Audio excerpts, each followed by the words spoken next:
Good evening and welcome to the second episode of Let's Talk series. I'm Manjunath and I'll be your host for today.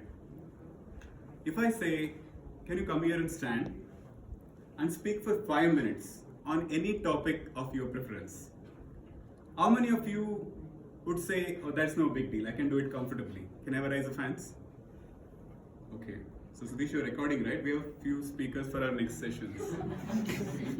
No, I'm just kidding. So it is a very well established fact that humans do feel discomfort when they're asked to stand in front of an audience and speak. You could be slightly anxious or absolutely terrified or somewhere in between. The only way to fix this issue is to expose yourself to this environment more frequently so that your body and mind gets adapts to it. So as part of this club, we offer a platform where you can practice and learn to stand in front of an audience comfortably and speak. So with that said, let us see what is a speech. Let's see the architecture of a speech. Well, not exactly architecture. So let's look at three components of a speech.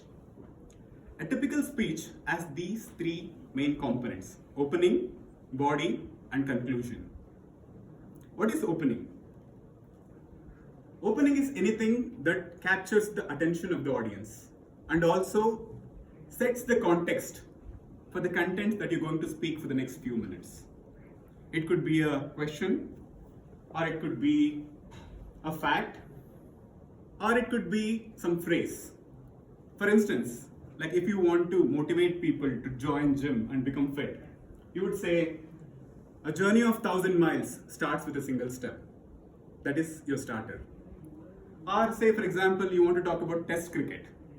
So instead of saying test cricket is played over 5 days and each day there are 3 sessions and you can bowl up to 90 overs and each team gets 2 turns, then the audience would be wondering, what is this?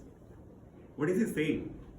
So instead of that, I can warm up the audience saying, how many cricket lovers are here? So there will be few responses.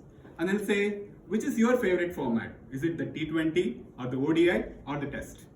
And then of course, people will say, or they'll say their favorite format. And then you can say, though I like the flamboyance of T20, still my art is with the test cricket. Let me tell you why. Then you can go into a test cricket talk. So this becomes your opening. So anything that captures the attention of the audience and set the context for the topic that you want to speak about becomes your opening. And then comes the body. The body is your actual content, what you want to speak about. Just because you know a lot of things about the topic that you want to speak about, say in this example, the cricket, because I know hundreds of stats and thousands of stories about test cricket, you don't try and fit in everything in those 4 or 5 minutes. You just have to pick mainly 3 main points that you want to talk about and elaborate on those. So now the question comes, how will you pick those 3 points? That is where the purpose of the speech comes into picture. So for every speech should have a defined purpose. For instance, even if I want to talk about test cricket, the purpose of that speech could be talk about evolution of test cricket over time. So in that, I can talk about how test cricket used to play 30 years ago, and then 10 years ago, and what is the status today, and what do you expect it to be. So there is a flow. And then you can also talk about your favorite players. Then you can say, in my childhood, this guy was my favorite cricketer. And then now, this player is my favorite.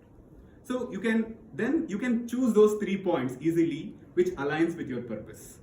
So defining a purpose for your speech is very important, and you have to keep all the contents that you pick in congruence with that purpose. So basically there should not be anything that does not fit in the purpose of that speech.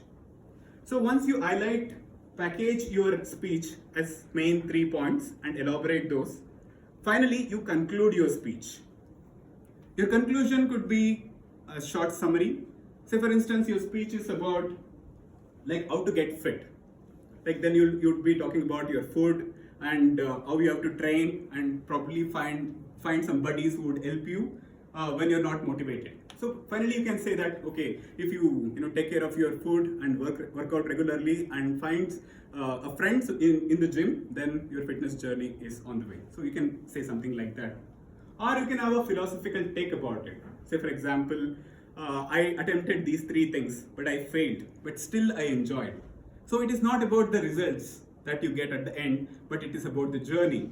That is what you enjoy. So it can be anything. So your conclusion also should be in line with the purpose of the speech. So to summarize, a speech will have 3 main components: an opening, a body, and a summary. Okay, with that said, do you remember who was our first speaker in the last week? Okay, it was Akshata. So she gave an interesting speech about trekking. So inspired by our speech, we got a lot of nominations that came in asking for a speech slot. We did not know how to pick the top 2 in that, so we randomly picked these 2 lucky people who get to present the speech today. Our first speaker for the day is Priya. She'll be presenting a speech for 4 to 6 minutes now. Please give a round of applause for our first speaker of the day, Priya.